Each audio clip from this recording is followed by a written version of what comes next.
अब हम भारत की भूगर्भीय संरचना की जानकारी लेंगे। भूगर्भीय संरचना का शाब्दिक अर्थ होता है कि धरातल के नीचे किस प्रकार की चट्टानें मौजूद है। यह धरातल है, उसके नीचे वाले भाग में किस प्रकार की चट्टानें मौजूद है। भूगर्भ यानी धरातल के अंदर किस प्रकार की आकृति है। हो सकता है कहीं की आकृति एकदम कठोर हो, कहीं की आकृति जो है वह एकदम मुलायम हो, कहीं की आकृति दोनों में से बीच में, ना अत्यधिक कठोर हो ना अत्यधिक मुलायम। तो भारत की भूगर्भीय संरचनाओं को 3 भागों में बांटते हैं।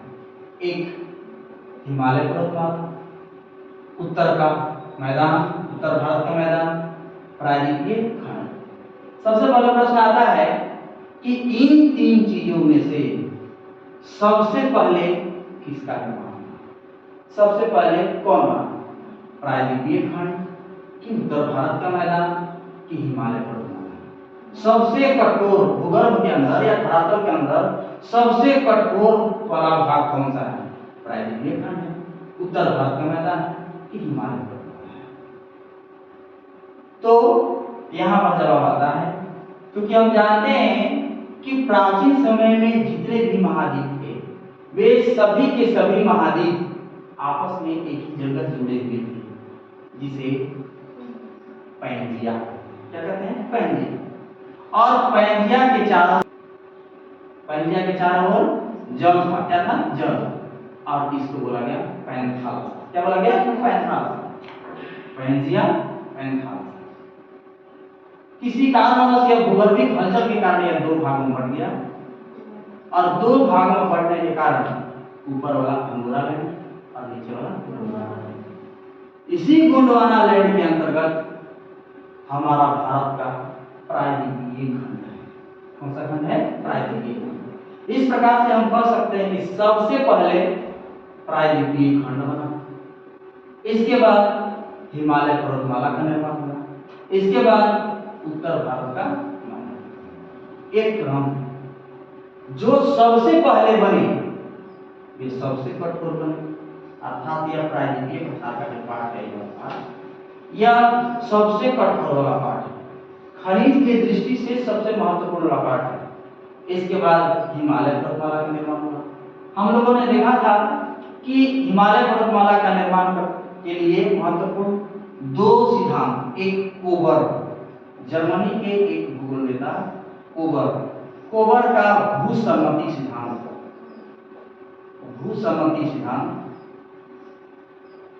और दूसरा का हेस का प्लेट विवर्तनिकी सिद्धांत। प्लेट विवर्तनिकी सिद्धांत, 2 सिद्धांत हिमालय की उत्पत्ति के बारे में जानकारी देते हैं। हिमालय कैसे बना, इसके बारे में जानकारी कोबर का भूसम्मति सिद्धांत, हेस का प्लेट विवर्तनिकी सिद्धांत। हेस का प्लेट विवर्तनिकी सिद्धांत कहता है कि संपूर्ण पृथ्वी जो है कई प्लेटों में बटा हुआ है। कुछ प्लेटें बड़ी हैं, कुछ प्लेटें छोटी हैं, कुछ प्लेटें महासागरीय हैं, कुछ प्लेटें महाद्वीपीय प्लेटें। यह दोनों के दोनों प्लेटें या 2 प्रकार के जो प्लेटें हैं कभी एक दूसरे से दूर हटती है और कहीं एक दूसरे के नजदीक आती है। जब नजदीक आती है, नजदीक आ रहे हैं, तो इसको बोलेंगे अभिसारी, अभिषेक प्लेट। जब दूर जाते हैं तो इसको बोलेंगे अपसारी। क्या बोलेंगे, अपसारी। तो यहाँ पर 2 प्लेटें, एक इंडियन प्लेट है और एक ऊपर वाला यूरेशियन प्लेट है। इंडियन प्लेटें और यूरेशियन प्लेटें, इंडियन प्लेटें और यूरेशियन प्लेटें आपस में टकराने के फलस्वरूप बीच में जो एक भूसम्मति अर्थात छिछला सागर था, उस छिछला सागर का नाम था टेथी सागर। क्या नाम था, टेथी सागर। टेथी सागर में अवसाद था, मलबा था। ये कहां से आया, तो अंगोरा लैंड और गोंडवाना लैंड में बहने वाली जितने भी नदियां थी अपना मलबा टेथी सागर में गिरा।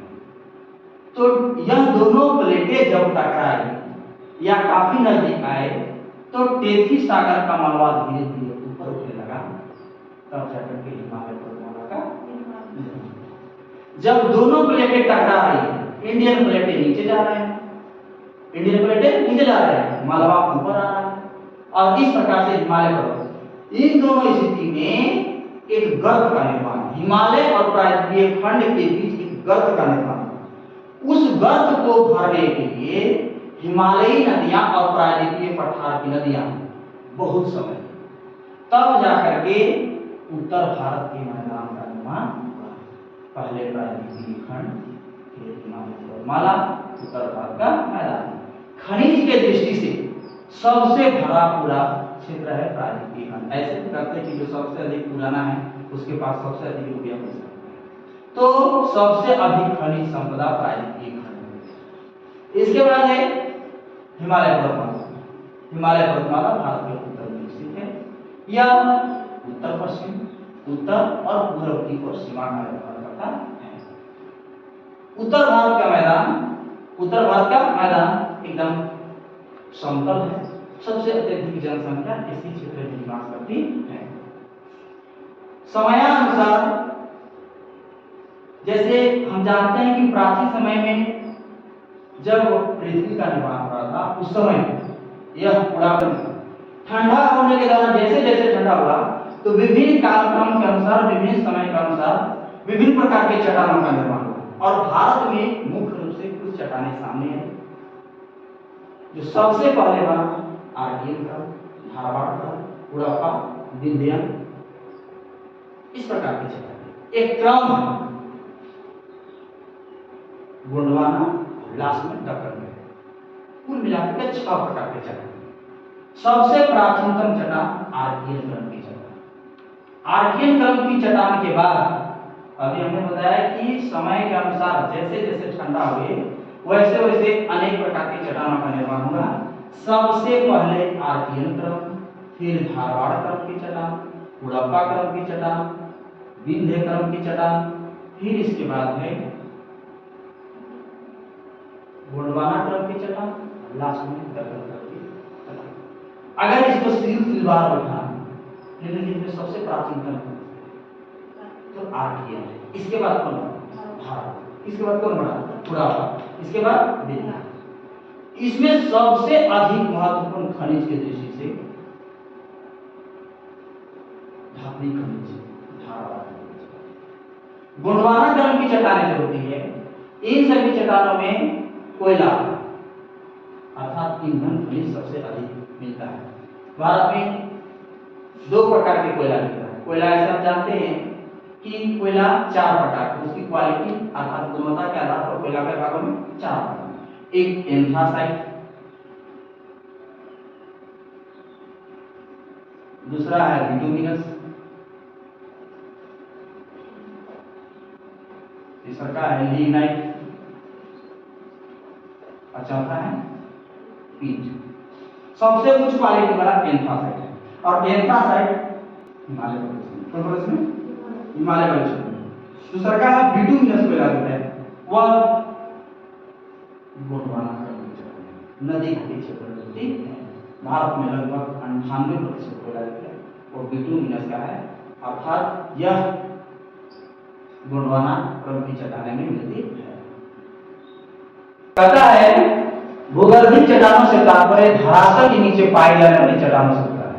अभी हमने बताया कि भूगर्भीय चट्टानें या भूगर्भीय संरचना के तात्पर्य धरातल के नीचे कौन कौन से चट्टानें होते हैं उनसे लेना है। पृथ्वी प्रारंभ में आग की गोले के समान थी।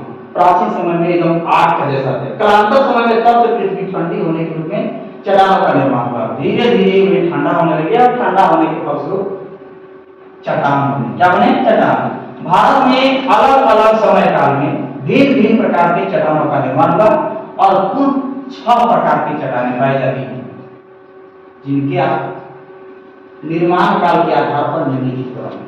सबसे पहले आर्कियन क्रम की चट्टानें, धारवाड़ क्रम की चट्टानें, उड़प्पा क्रम की चट्टानें, विंध्यन क्रम की चट्टानें, गोंडवाना क्रम की चट्टानें और दक्कन। इसका क्रम याद करने के लिए एक ट्रिक याद करो, आधर के बिग। ठीक है, आधर के बिग। अगर यह ट्रिक तुमको याद रहेगा तो आ से हो जाएगा आर्कियन, ध से धारवाड़, क से गुड़प्पा, बी से विंध्यन और ग से गोंडवाना और द से दक्कन। अगर सील सिलवार इसको बैठाना है कि निम्नलिखित में से 4 को दिए गए उसमें से सबसे प्राचीन तो है या इसको सीरियल पे, तो उस स्थिति में आपको यह ट्रिक काफी काम आएगा। पहला क्या है आर्कियन क्रम की चटाने। कौन सा क्रम की चटाने? आर्कियन। पृथ्वी पर सबसे पहले आर्कियन क्रम की चटाने। दूसरे शब्द में कहा जा सकता है पृथ्वी पर सबसे पुरानी चट्टाने का निर्माण हुआ वह किस क्रम की चट्टाने हैं? आर्कियन क्रम की चट्टाने। दूसरा है धारवाड़ की चट्टाने। धारवाड़ क्रम की चट्टाने का नामकरण कर्नाटक में एक धारवाड़ है, ये कर्नाटक में एक धारवाड़ जिला है। सबसे पहले इसका खोज यही हुआ था। धारवाड़ क्रम की चट्टानों का सबसे पहले खोज कर्नाटक के धारवाड़ जिला में हुआ था, इसीलिए इसको हम धारवाड़ क्रम की चट्टाने बोलते हैं। कहता है कि धारवाड़ क्रम की चट्टानें मुख्यतः 2 क्षेत्रों में मिलती है। एक कर्नाटक क्षेत्र में, यह है कर्नाटक, याद रखिए, और महाराष्ट्र नीचे थोड़ा सा गोवा, यहाँ कर्नाटक। एक कर्नाटक में और दूसरा अरावली क्षेत्र में। राजस्थान में एक अरावली, भारत की सबसे प्राचीनतम पर्वत में से एक अरावली पर्वत, अरावली पर्वतमाला, और दूसरा का कर्नाटक। यहाँ पर धारवाड़ क्रम की चट्टानें मिलती है। कर्नाटक के 3 जिला में चट्टानें मिलती है। एक है धारवाड़, बेल्लारी और शिमोगा। 3 जिला, एक बेल्लारी, धारवाड़ और शिमोगा। इस प्रकार की दृष्टि से, आर्थिक दृष्टि से धारवाड़ क्रम की चट्टानें काफी समृद्ध है। अभी हमने बताया था कि धारवाड़ क्रम की चट्टानें में अत्यधिक धात्विक खनिज मिलते हैं। सबसे प्रचुर मात्रा में प्रायद्वीपीय पठार में या धारवाड़ क्रम की चट्टानें में सबसे अधिक खनिज संपदा मिलते हैं। सोना कर्नाटक, मैग्नीज, तांबा, जस्ता, क्रोमियम, टंगस्टन, लोहा इत्यादि जो है वह किस प्रकार की चट्टानें मिलती है? क्वेश्चन बनता है धारवाड़ क्रम की चट्टानें में निम्नलिखित कौन सा खनिज नहीं मिलता है? ए सोना, बी मैग्नीज, सी तांबा, डी कोयला। कोयला, क्योंकि कोयला ईंधन खनिज है। भारत में सोना जो है धारवाड़ क्रम की चट्टानों में कोलार भट्टी, कर्नाटक का एक स्थान है कोलार और भट्टी, वहां पर सोने की खान, सोना की खान। अगला है कुड़प्पा क्रम की चट्टान। धारवाड़ क्रम की चट्टान के बाद कुड़प्पा क्रम की चट्टान का निर्माण हुआ। कुड़प्पा क्रम की चट्टानों का नामकरण हुआ आंध्र प्रदेश में कुड़प्पा जिले के नाम पर। आंध्र प्रदेश में एक जिला है कुड़प्पा, और आंध्र प्रदेश में एक जिला है कुड़प्पा। सबसे पहले इस चट्टान का खोज इसी क्षेत्र में हुआ। निर्माण सामग्री जैसे बलुआ पत्थर, जैसे चुना पत्थर, जैसे संगम पत्थर, इसी क्रम की चट्टानें मिलती है। किस क्रम की चट्टानें? विंध्यन क्रम की चट्टानें। मध्य प्रदेश की पन्ना की खान, आंध्र प्रदेश के गोलकुंडा की खान, ये एरिया निकलता है, यह विंध्य क्रम की चट्टानों में स्थित है।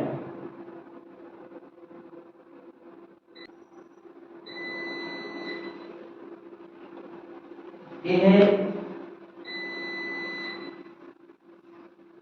विंध्य पर्वत, और विंध्य पर्वत के ऊपर और नीचे विंध्य क्रम की चट्टानें। किस प्रकार की चट्टानें मिलती है? विंध्य, जो भवन निर्माण सामग्री के लिए जैसे बलुआ पत्थर, चुना पत्थर, संगमरमर, इस क्षेत्र में सबसे अधिक मिलता है। किस क्षेत्र में? विंध्य क्रम की चट्टानों में।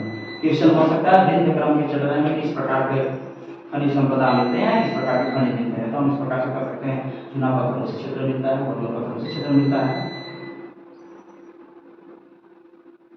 क्रम की चट्टानें भारत में प्रमुख रूप से नदी घाटी में मिलती है। जहाँ जहाँ नदी घाटियां हैं उसी क्षेत्र में गोंडवाना क्रम की चट्टानें मिलती है। गोंडवाना क्रम की चट्टानों का विस्तार भारत का प्रमुख रूप से 3 नदी घाटियों में पाई जाती है। एक दामोदर में, एक महानदी में और एक गोदावरी में। यह सब की सब जितने भी नदियां हैं वह पूर्व की ओर बढ़ती हुई बंगाल की खाड़ी में गिरती है। दामोदर नदी झारखंड और पश्चिम बंगाल में, महानदी छत्तीसगढ़ उड़ीसा में, दामोदर नदी कर्नाटक में, दामोदर नदी आंध्र प्रदेश में, इन सभी राज्यों में बढ़ते हुए बंगाल की खाड़ी में अपना खाना बनाती है। और इस क्षेत्र में गोंडवाना क्रम की चट्टानें मिलती है। भारत में सबसे अधिक बिटुमिनस का कोयला गोंडवाना क्रम की चट्टानें मिलती है। किस प्रकार की चट्टानें मिलती है? गोंडवाना क्रम की। भारत के लगभग 98% कोयला गोंडवाना क्रम की चट्टानों में पाया जाता है। इसका अर्थ यह है कि भारत में कोयला दामोदर नदी घाटी में, महानदी घाटी में और गोदावरी नदी घाटी में पाया जाता है। आंध्र प्रदेश में एक स्थान है सिंगरैनी,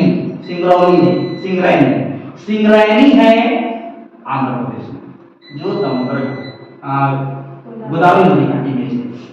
तलचर उड़ीसा में, जो महानदी घाटी, और झरिया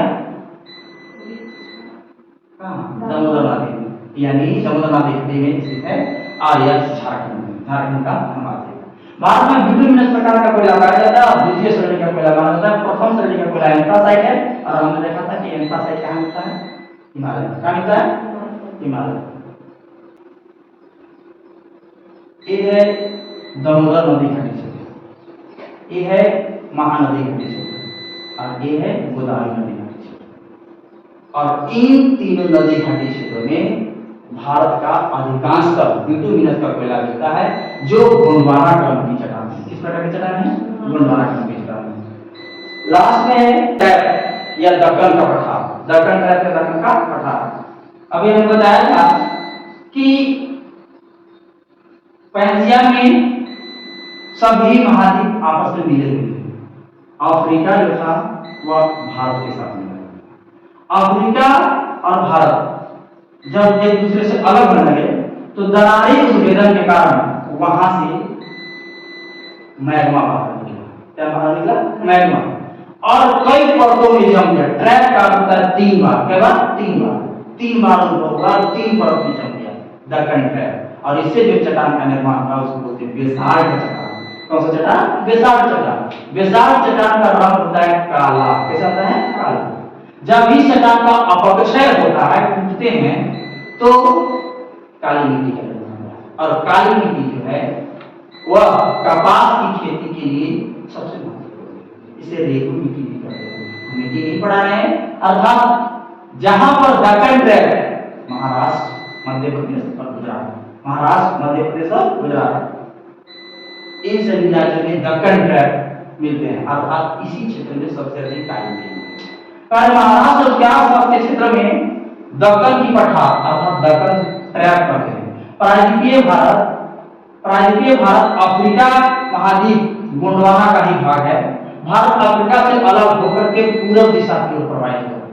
यहाँ अफ्रीका पूर्व की ओर, इस प्रकार से पूर्व की ओर कहता है कि प्रायद्वीपीय भारत अफ्रीका से टूटकर अलग होने के क्रम में भारत के पश्चिमी घाट पर लावा का दरारी प्रवाह उत्पन्न हुआ और दरारों से निकलता हुआ तप्त लावा धरातल पर चारों ओर फैल गया, और इसी लावा को ठंडा होकर जम जाने के बाद पठार का निर्माण हुआ।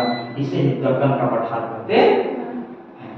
लावा का जमाव से निर्मित चट्टान को बेसाल्ट चट्टान कहते हैं। कौन सा कहेंगे? बेसाल्ट।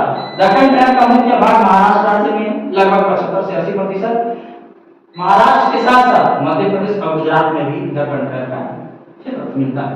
बेसाल्ट चट्टानों का निर्माण लावा के जमाव से होता है। अतः जब बेसाल्ट चट्टानों का अपक्षय होता है तो कौन सी मिट्टी? काली मिट्टी। कौन सी मिट्टी? काली मिट्टी, जो कपास की खेती के लिए सबसे अत्यधिक महत्वपूर्ण है। ये है आपका दक्कन ट्रैप। क्या है? महाराष्ट्र, गुजरात, महाराष्ट्र, इधर मध्य प्रदेश, सबसे अधिक महाराष्ट्र मध्य प्रदेश और गुजरात। यह भाग पूर्णतः अफ्रीका से सटा हुआ था। जब यहाँ टूटा, दरारी उद्भेदन हुआ, तो अंदर से मैग्मा बाहर आए और इस वाले क्षेत्र में आकर के जम गए। यही वाला भाग जो है इधर भी जमा हुआ अफ्रीका में। तो इस प्रकार से दक्कन का पठार, दक्कन ट्रैप का।